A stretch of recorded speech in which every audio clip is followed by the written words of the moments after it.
You define fashion, just like the word style, and yet the only thing that separates the two is that you can become fashionable. It merely takes money, but you cannot necessarily become stylish. So there's a difference between the two. Fashion, people who are intensely fashionable are so, I believe, because since they perhaps cannot produce a work of art, they themselves have to try and become physically a work of art. And they do this by dressing in a way that will make them noticeable and will make people comment upon them. People I find who are quite satisfied artistically with what they achieve tend really not to care too much about looking very fashionable or looking very trendy.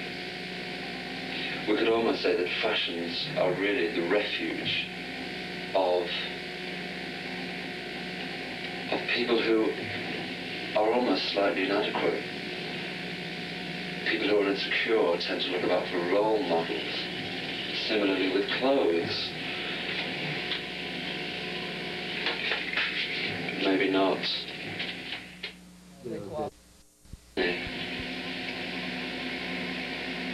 It's so very easy, and it's so tempting to say that money is not important. But of course it is. It's critically important. It makes the absolute difference between everything. Poverty is still a great sin. It's a great sin in England, and it's a hideous sin in America. All the very basic assumptions that almost anybody can make about money are sadly absolutely true.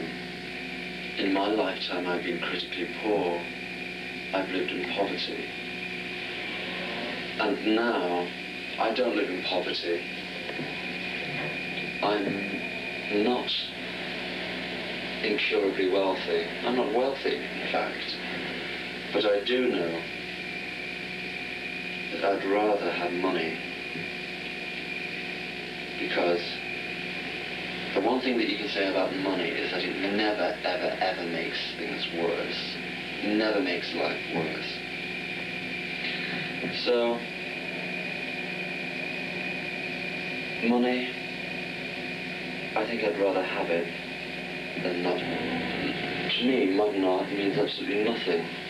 I find no emotion, no gentility, no sensitivity in modern art. For me personally, all the things that are of creative value occurred a long time ago. I think all the great works of literature have been written. Literature today, plays, theatre, they're all dying arts. Even popular music is a dying art. What makes me sad is that many people don't really consider popular music to be an art form. Many people who are involved in the business, disc jockeys, journalists, people in record companies, they don't consider popular music, rock music, to be an art form. I think it can be, and I think it can be the greatest art form. It's not my intention to form a vast worldwide movement of celibate poets, but for me it was always essential, because the thing that I loved most, and the thing that I had to channel every grain of energy I ever had into, was writing and singing, and the whole idea which has become the Smiths for me.